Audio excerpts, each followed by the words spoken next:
کیا کسی فقیر کا نام تھا؟ جناب قمر کے جو باپ تھے بہت بڑے بادشاہ تھے،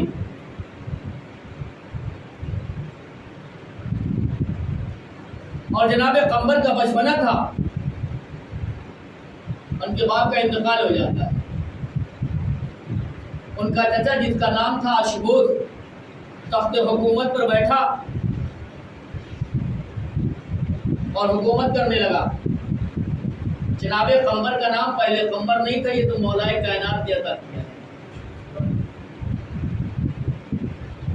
جناب قمر کا نام پہلے عبدالغفار یا عبدالجبار تھا۔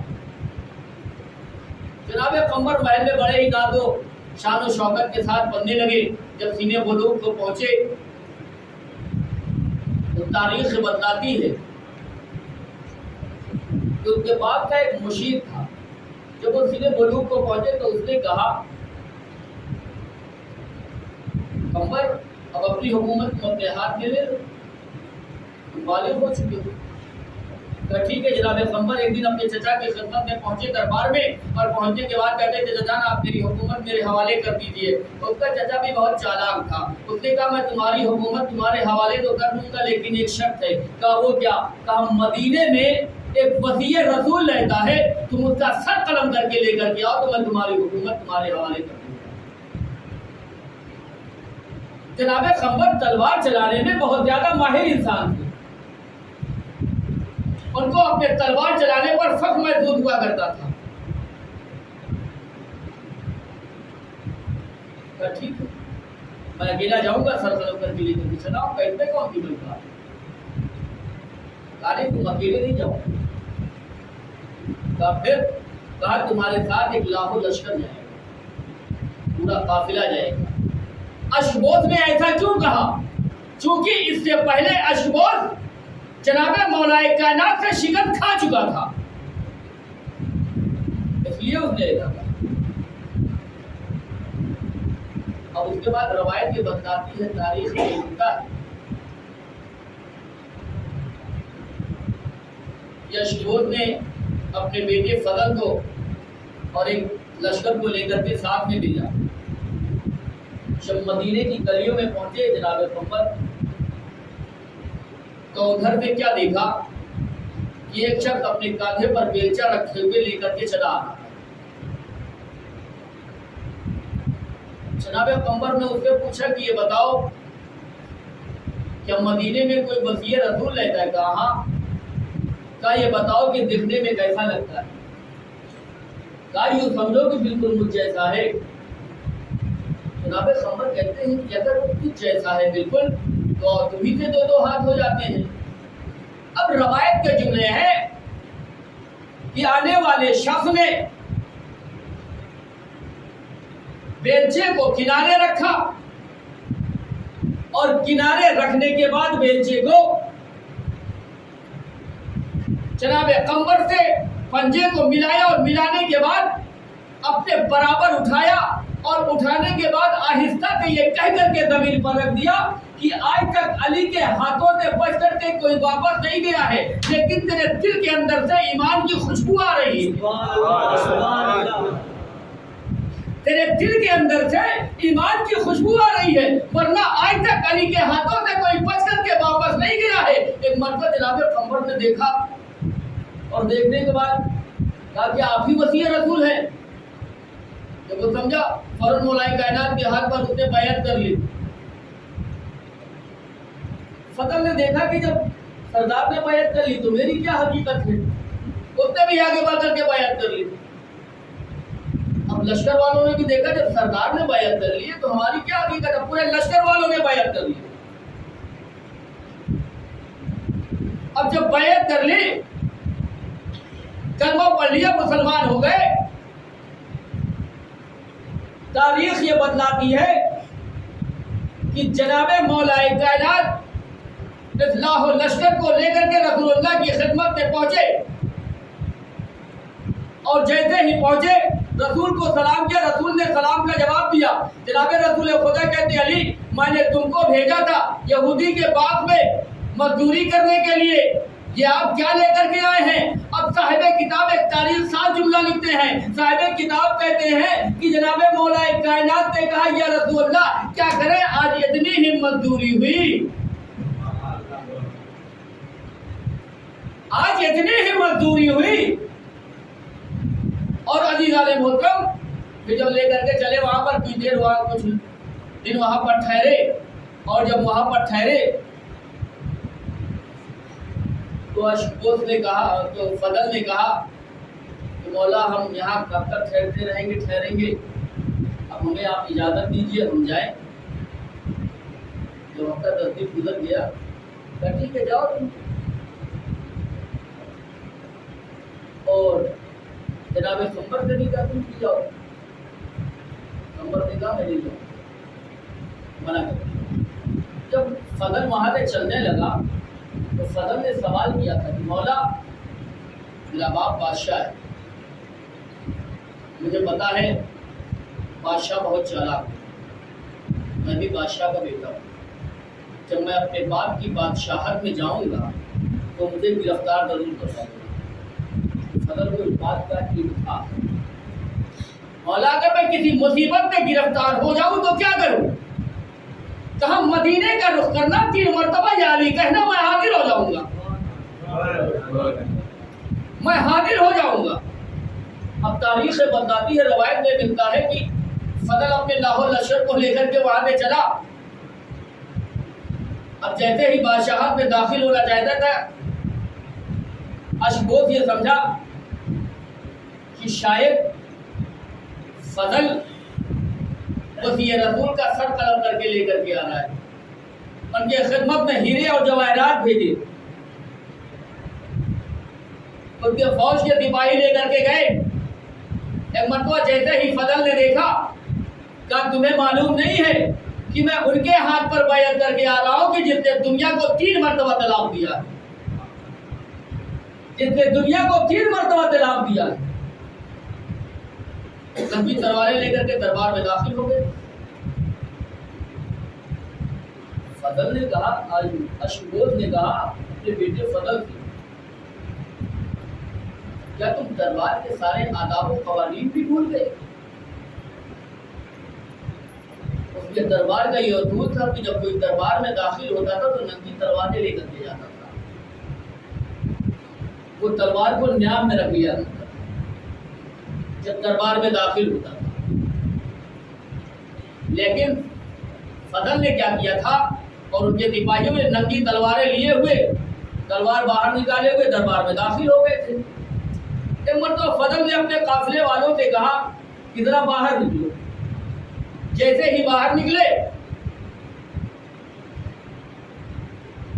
اور اس کے بعد کہا کہ تلوار کو نیام میں رکھو. تلوار کو نیام میں رکھا اور جیسے ہی پھر دربار میں داخل ہوئے فوراً ہی پورے قافلے والے کو اور فضل کو گرفتار کر لیا جاتا ہے. فضل کے ہاتھوں میں ہتھکڑیاں ہیں، پاؤں میں بیڑیاں ہیں، گلے میں خاردار توق ہے، اور لے جا کر کے ایک حجرے میں بند کر دیا جاتا ہے. جب 1-2 دن گزر جاتا ہے تو فضل نے یہ سوچا کہ جب میں مدینے سے چلنے لگا تھا تو مولا سے میں نے یہ سوال کیا تھا کہ اگر میں کسی مصیبت میں گرفتار ہو جاؤں تو کیا کروں؟ تو میرے مولا نے کہا تھا مدینے کا رخ کرنا، 3 مرتبہ یا علی کہنا، میں ایجاد امامت میں حاضر ہو جاؤں گا. ایک مرتبہ جو ہے فضل کو جیسے یہ خیال آتا ہے، ایک مرتبہ فضل نے مدینے کا رخ کیا، ایک مرتبہ یا علی کہا. جیسے ہی یا علی کہا فوراً ہی ایک نور کھاتے ہوا اور با ایجاد امامت مولا کائنات وہاں پر پہنچ جاتے ہیں. اس کے ہاتھوں کی ہتھکڑیاں ٹوٹی، پاؤں کی بیڑیاں ٹوٹی، گلے کے خاردار توق کو اتارا، اور اتارنے کے بعد جیسے ہی اس نے مولا کو دیکھا، مولا کو بوسے لینا شروع کیا، اور اس کے بعد مولا کو لے کر کے اپنے باپ کے دربار میں جاتا ہے، اشبوس کے دربار میں جاتا ہے. اور جیسے ہی اشبوس کے دربار میں لے کر کے فضل جو ہے اپنے مولا کو لے کر کے دربار میں پہنچتا ہے. ایک مرتبہ اشبوس نے کہا فضل میں نے تو تم کو حجرے میں قید کر دیا تھا، ارے یہ کس کو لے کر کے تم آئے ہو؟ کہا تمہیں معلوم نہیں ہے کہ انہی کے ہاتھ پر تو میں بیعت کر کے آیا ہوں، انہی کے ہاتھ پر تو میں بیعت کر کے آیا ہوں. اچھا انہی کے ہاتھ میں بیعت کر کے آئے ہوں؟ یہ میرے ہاتھ میں انگشتری ہے، اس کو اتار کر میں تخت پر رکھ دوں، میں مان لوں گا کہ اس سے یہ پانی کا چشمہ جاری کر دے. جیسے ہی اشبوت نے اپنی انگشتری اتار کر رکھی، مولا کائنات نے اپنی تلوار کی نوک سے انگشتری کے نگینے میں مر دیا، فوراً پانی کا چشمہ جاری ہو گیا، فوراً پانی کا چشمہ جاری ہو گیا۔ اب باپ اور بیٹے کی گفتگو سنیں گے۔ ایک مرتبہ باپ آگے بڑھتا ہے، اشبوت کہتا ہے اگر اجازت ہو تو میں اس پانی کو پی لوں، کہا اجازت ہے۔ اس نے جیسے ہی اس پانی کو پیا، کہا آج تک تو میں نے اتنا کڑوا پانی پیا ہی نہیں۔ ایک مرتبہ فضل آگے بڑھا، آگے بڑھنے کے بعد کہتا ہے مولا اگر اجازت ہو تو میں اس پانی کو پی لوں، کہا اجازت ہے۔ جیسے ہی اس نے پانی کو پیا، وہ کہتا ہے کہ آج تک تو میں نے اتنا میٹھا پانی پیا ہی نہیں۔ عزیزان محترم، مجھے یہیں پر ایک جملہ کہنے دیجئے، جو پانی علی کی دشمنی میں پیا جاتا ہے، اگر وہ شہد سے بھی زیادہ میٹھا ہو تو وہ کریلے سے بھی زیادہ کڑوا لگتا ہے، اور جو پانی علی کی محبت میں پیا جاتا ہے، اگر وہ کریلے سے بھی زیادہ کڑوا ہو تو وہ شہد سے بھی زیادہ میٹھا لگتا ہے۔ صلوات پڑھے محمد والے محمد۔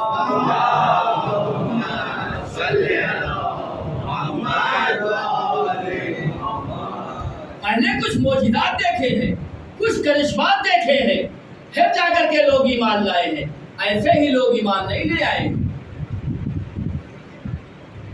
اور پوری تاریخ اٹھا کر کے آپ دیکھ لیجئے گا تو آپ کو پتہ چلے گا، جہاں کہیں پر بھی تلوار لانے کی بات مولا کائنات نے کی ہے، فوراً جناب قمبر کو آواز دی ہے، قمبر تلوار لے کر کے آؤ، قمبر تلوار لے کر کے آؤ۔ یہی تو تاریخ میں ملتا ہے نا کہ قمبر تلوار لے کر کے آؤ، قمبر تلوار لے کر کے آؤ، کسی اور کا نام نہیں ملتا ہے، صرف جناب قمبر کا نام ملتا ہے۔ بات قمبر کی چل رہی ہے تو بات ذہن میں آ گئی تو اور کر دوں، تاریخ بتاتی ہے، روایت میں ملتا ہے، ایک دن جناب قمبر اور مولا کائنات نماز تہجد کے لیے چلے جا رہے تھے،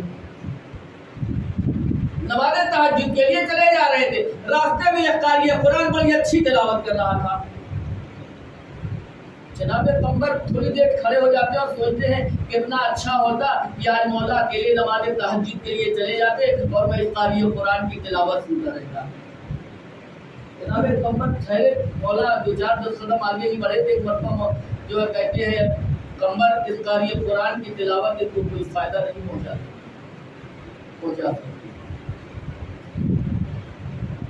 اور مولا ایسے کہ اگر تمہیں یقین نہ آئے تو خود پتہ کر کے دیکھ لو۔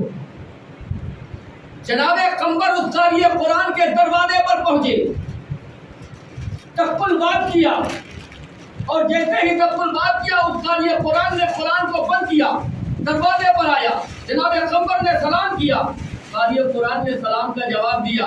جناب قمبر کہتے ہیں قاری قرآن تو بڑی اچھی تلاوت کرتا ہے، تیری آواز بڑی اچھی ہے، تیرا کیا کہنا ہے؟ جناب قمبر نے بڑی تعریف کی، اور تعریف کرنے کے بعد ایک سوال کیا کہ یہ بتاؤ کیا تیرا علی سے بھی کچھ تعلق ہے؟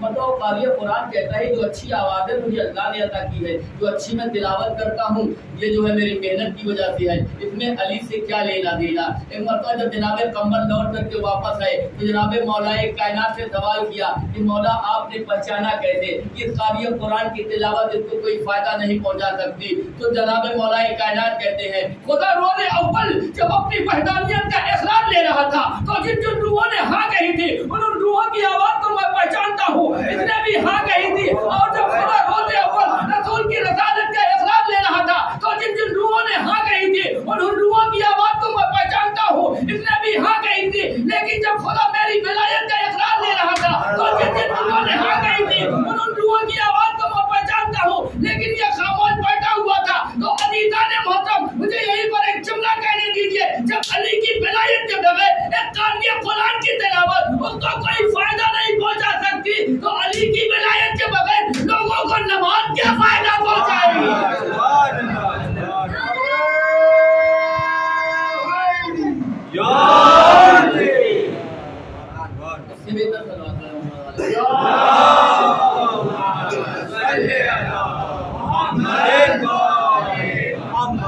علی کی ولایت کے بغیر لوگوں کو نماز کیا فائدہ پہنچائے گی؟ ایک بات عرض کر دوں، اگر واقعہ خدیر نہ ہوتا تو واقعہ کربلا رونما نہ ہوتی۔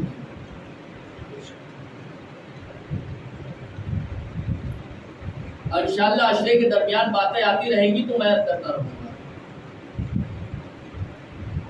لوگوں نے پہلے معجزات دیکھے، پھر کرشمات دیکھے، تب جا کر کے ایمان لایا. ایسے کوئی ایمان نہیں لایا. آج کے دور میں تو چمتکار کو نمسکار کیا جاتا ہے نا. یہ دور چل رہا ہے. اور عزیزان محترم آپ ذرا غور کیجیے، جو آیت میں نے پڑھی ہے بہت زیادہ معنی سے آپ لوگوں نے سنوا دی، لیکن میں کوشش وہ کروں گا جو ذاکرین نہیں بیان کرتے ہیں وہ بیان کیا جائے. سلوات پڑھے